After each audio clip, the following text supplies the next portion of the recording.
Hi all. കുറച്ച് നാളുകളായിട്ട് നല്ല ഹൈപ്പിൽ നിൽക്കുന്ന ഒരു മിഡിൽ ഈസ്റ്റേൺ ബ്രാൻഡാണ് അഹമ്മദ് അൽ മഗ്രിബി.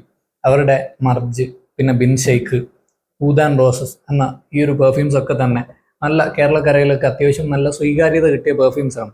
ആ ഒരു ലൈനപ്പിലേക്ക് ആദ്യം വന്നൊരു പെർഫ്യൂമാണ് ഊദ് ലാവൻഡർ. മർജിൻ്റെ റിവ്യൂ നമ്മൾ മുന്നേ ചെയ്തിട്ടുണ്ട്. ഈ ഒരു പെർഫ്യൂം ഞാൻ എൻ്റെ സുഹൃത്തിൻ്റെ അടുത്ത് നിന്ന് അടിച്ചു മാറ്റി കൊണ്ടുവന്നതാണ്. ഈ കഴിഞ്ഞ വീക്ക് മുഴുവൻ ഞാൻ ഈ ഒരു പെർഫ്യൂം ടെസ്റ്റ് ചെയ്ത് അതിനുശേഷമുള്ള എൻ്റെ തോട്ട്സാണ് ഞാൻ നിങ്ങളുമായിട്ട് പങ്കുവയ്ക്കാൻ പോകുന്നത്. So let us get to the review. Welcome to Sufi Fragrance.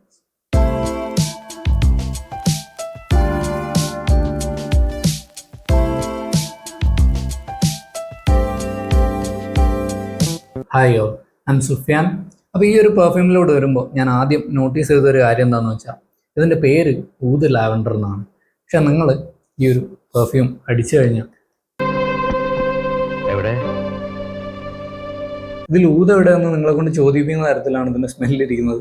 Even ഊദ് and roses പോലും അങ്ങനത്തെ ഊതിൻ്റെ പ്രസൻസ് ഒന്നും എനിക്ക് ഫീൽ ചെയ്യാൻ പറ്റിയിട്ടില്ല. മർജിൽ കുറച്ചുകൂടെയൊക്കെ ഊതിൻ്റെ പ്രസൻസ് ഉണ്ട്. പിന്നെ ബിൻ ഷെയ്ഖിൽ അത്യാവശ്യം അനിമാലിക് ആയിട്ടുള്ള ഒരു ഊതുണ്ട്.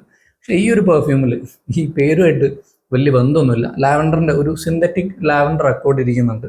പിന്നെ അതുപോലെ തന്നെ ഒരു ചെറുതായിട്ടൊരു ബബിൾ ഗമി ഫീൽ തരുന്ന ഒരു ഫ്രൂട്ടി സ്മെല്ലും ഉണ്ട്. പിന്നെ ഡ്രൈ ഡൗണിലോട്ട് ഒരു വൈറ്റ് മസ്കിൻ്റെയൊക്കെ പ്രസൻസുമാണ് എനിക്ക് ഈ ഒരു പെർഫ്യൂമിന് ഫീൽ ചെയ്യാൻ പറ്റുന്നത്. നിങ്ങൾ ആദ്യം സ്പ്രേ ചെയ്യുമ്പോൾ കിട്ടുന്ന ആ ഒരു സിന്തറ്റിക് ലാവൻഡറിൻ്റെ സ്മെല്ല്, അതിൻ്റെ കൂടെ ഒരു berry like bubble gummy fruity smell, ആ രണ്ട് സ്മെല്ലുകളാണ് കൂടുതൽ സമയം നിങ്ങൾ ഈ ഒരു പെർഫ്യൂമിന് പിക്ക് ചെയ്യാൻ പോകുന്നത്. അതൊന്നും പിന്നെ ഭയങ്കരമായിട്ടുള്ള ഡെവലപ്മെൻറ്റ്സ് ഒന്നും ഈ ഒരു സെൻറ്റിൽ ഉണ്ടാകുന്നില്ല. എന്നിരുന്നാലും നിങ്ങൾ ആദ്യത്തിൽ അടിക്കുന്ന സമയത്ത് അത്യാവശ്യം നല്ല സ്ട്രോങ് ആയിട്ട് ഫീൽ ചെയ്യാൻ ചാൻസ് ഉണ്ട്. പിന്നെ അതൊരു 10-15 മിനിറ്റ് ഒക്കെ കഴിയുമ്പോഴേക്കും ഒന്നുകൂടെ മൈൽഡായിട്ട് നിങ്ങളെ ചുറ്റിലുള്ള എയറിൽ നല്ലൊരു പ്ലസൻ്റ് ആയിട്ടുള്ള സെൻ്റായിട്ട് മാറും. ഇനി ഇതിൻ്റെ പെർഫോമൻസ് നോക്കുമ്പോൾ നല്ലപോലുള്ള ഒരു ലോഞ്ചിവിറ്റിയും കുഴപ്പമില്ലാത്തൊരു പ്രൊജക്ഷനും ഈ പെർഫ്യൂം തരുന്നുണ്ട്. എനിക്ക് പലപ്പോഴും സ്കിന്നിലൊക്കെ 8 മണിക്കൂറിന് മേലൊക്കെ ഈ പെർഫ്യൂം ലാസ്റ്റ് ചെയ്തിട്ടുണ്ട്. പിന്നെ ക്ലോത്ത്സിൽ 10-12 മണിക്കൂറൊക്കെ നിൽക്കുന്നുണ്ട്. പിന്നെ നല്ല ചൂടുള്ള സമയത്തൊക്കെ ആണെങ്കിലും സ്കിന്നിൽ എനിക്ക് 5-6 മണിക്കൂറിന് മേലെ ഈ പെർഫ്യൂം നിന്നിട്ടുണ്ട്. പിന്നെ ആദ്യത്തെ ഒരു 1.5 to 2 hours ഇടയിലാണ് കുറച്ച് മോഡറേറ്റ് വാം ക്ലൈമറ്റിലൊക്കെ യൂസ് ചെയ്തപ്പോൾ എനിക്ക് പ്രൊജക്ഷൻ കിട്ടിയത്. അത് ഭയങ്കരമായിട്ടുള്ള എന്താ പറയുക, ഭയങ്കര ലൗഡായിട്ടുള്ള മർജിൻ്റെ ഒന്നും പോലുള്ള പ്രൊജക്ഷനായിട്ട് എനിക്ക് ഫീൽ ചെയ്തില്ല. പകരം ഒന്നുകൂടെ റിസർവ്ഡ് ആണ്. എന്നിരുന്നാലും നമ്മൾ ആൾക്കാർ നോട്ടീസ് ചെയ്യും, നമ്മുടെ ചുറ്റിലുള്ള എയറിൽ ആ ഒരു പ്രസൻസ് ഫീൽ ചെയ്യാൻ പറ്റും. പിന്നെ എ സിയിലൊക്കെ ആയപ്പോൾ ഞാൻ ഓഫീസിൽ രാവിലെ അടിച്ചിട്ട് പോയി, വൈകുന്നേരം ഒരാളെ കാണാൻ പോയപ്പോൾ പുള്ളി എന്നോട് ചോദിച്ചത് എന്താ അത്ര യൂസ് ചെയ്തിട്ടുണ്ടോ എന്നാണ്. അപ്പോൾ അങ്ങനത്തെ ഈ സാധനം അപ്പോഴും പ്രൊജക്റ്റ് ചെയ്യുന്നുണ്ട്, എനിക്ക് അങ്ങനെയാണ് മനസ്സിലായി. പക്ഷെ നിങ്ങൾ വിചാരിക്കുമ്പോൾ എന്താ പറയുക, ആൾക്കാരെ മൂക്കിനെ അസോൾട്ട് ചെയ്യുന്ന തരത്തിലായിരിക്കില്ല. പക്ഷെ അതിനൊരു പ്രശ്നം എന്താണെന്ന് വെച്ചാൽ ഇതൊരു പ്ലസൻ്റ് ആയിട്ടുള്ള സെൻ്റ് ആണെങ്കിൽ കൂടെ അത്യാവശ്യം സിന്തറ്റിക് ആയിട്ട് ഫീൽ ചെയ്യുന്ന ഒരു പെർഫ്യൂമാണ്. ഞാൻ പലപ്പോഴും ഈ ഒരു പെർഫ്യൂം അടിച്ചു പോയപ്പോൾ എന്നോട് പലരും ചോദിച്ചത് ഇത് അത്ര യൂസ് ചെയ്തിരിക്കുന്നതാണ്. ഞാൻ കൂടുതലും പെർഫ്യൂമാണ് യൂസ് ചെയ്യുന്നതെന്ന് എൻ്റെ അനിയത്തിക്കൊക്കെ അറിയാവുന്നതാണ്. പക്ഷെ എന്നിരുന്നാൽ കൂടെ ഞാനിത് അടിച്ചിട്ട് പോയപ്പോൾ അവൾ ചോദിച്ചു നീ ഇത് അത്ര യൂസ് ചെയ്തതെന്നാണ്. കാരണം അനിയൻ്റെ കയ്യിലും ഇതുപോലെ സ്മെല്ലുള്ളൊരു അത്തറും ഉണ്ടായിരുന്നു. അപ്പോൾ ഈ സിന്തറ്റിക് ഫീല് പലപ്പോഴും ആ ഒരു തുടക്കത്തിൽ ഒരു കുത്തൽ ഉണ്ടാക്കുന്നുണ്ട്. നമുക്ക് ചിലതായിട്ട് തലയ്ക്ക് പിടിക്കുന്ന തരത്തിലുള്ള ഒരു സ്മെല്ലായിട്ട് മാറുന്നുണ്ട്.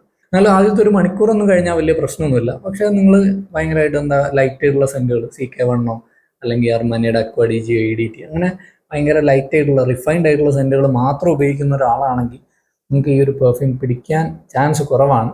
അങ്ങനത്തെ ലൈറ്റ് ആയിട്ടുള്ള ചെറുതായിട്ട് മൈഗ്രെയിൻ അങ്ങനത്തെ തലയ്ക്ക് പിടിക്കുന്ന ഇഷ്യൂ ഒക്കെ ഉള്ള ആൾക്കാരാണെങ്കിൽ ചാടിക്കയറി ഒരിക്കലും ഈ ഒരു പെർഫ്യൂം മേടിക്കരുതെന്ന് ഞാൻ പറയും. ചില സമയത്തൊക്കെ ബസ്സിലൊക്കെ നമ്മളിങ്ങനെ ഇരുന്ന് യാത്ര ചെയ്യുമ്പോഴായിരിക്കും അത്രയൊക്കെ കുത്തിപ്പരത്തി ഒരാൾ ചാടി കയറി ഒന്ന് നമ്മളെടുത്തങ്ങിരിക്കും. ചില സമയത്ത് എനിക്ക് ഇറക്കി വിടാൻ തോന്നാറുണ്ട്. അപ്പോൾ അങ്ങനത്തെ ഒരാളായിട്ട് നിങ്ങൾ ഈ ഒരു പെർഫ്യൂം അടിക്കുമ്പോൾ മാറാൻ ചിലപ്പോൾ ചാൻസ് ഉണ്ട്. അതായത് 10-12 സ്പ്രേ ഒന്നും അടിച്ചിട്ട് നിങ്ങൾ ഒരിക്കലും അങ്ങനത്തെ സ്ഥലത്തേക്ക് ഓഫീസിലേക്കൊന്നും പോകരുത്. ഇത് കുറച്ചുകൂടെ ലൈറ്റായിട്ടുള്ള സ്പ്രേ അടിച്ചാൽ എൻജോയബിൾ ആയിരിക്കുകയും ചെയ്യും. നിങ്ങൾ കൂടുതൽ അടിച്ചു കഴിഞ്ഞാൽ ചിലപ്പോൾ നിങ്ങൾക്കും ബാക്കിയുള്ളവർക്കും ബുദ്ധിമുട്ടാവുകയും തരത്തിലുള്ള അങ്ങനത്തെ ഒരു സെൻ പ്രൊഫൈലുള്ള സാധനമാണ്. ഇത് നിങ്ങൾക്ക് എവിടേക്കും യൂസ് ചെയ്യാം. പക്ഷേ ഭയങ്കര വെയിലൊക്കെ ഉള്ള സമയത്തൊന്നും യൂസ് ചെയ്യാതിരിക്കുന്നതാണ് നല്ലത്. പിന്നെ നിങ്ങൾ ഓഫീസിലൊക്കെ വെയർ ചെയ്യുകയാണെങ്കിൽ റിസർവ് ചെയ്തിട്ട് അടിക്കുക. 10-12 സ്പ്രേ ഒന്നും അടിച്ചിട്ട് പോകരുത്. ചിലപ്പോൾ ചുറ്റിലുള്ളവർക്ക് ചെറുതായിട്ട് ഒരു ഇറിറ്റേഷൻ ഉണ്ടാക്കാനും ചാൻസ് ഉണ്ട്. അപ്പോൾ ട്രൈ ചെയ്ത് നോക്കുക. നിങ്ങൾ ആരെങ്കിലുമൊക്കെ ഈ ഒരു പെർഫ്യൂം യൂസ് ചെയ്യുന്നുണ്ടെങ്കിൽ നിങ്ങളുടെ എക്സ്പീരിയൻസസ് കമൻസിൽ ഷെയർ ചെയ്യുക. So thank you for watching.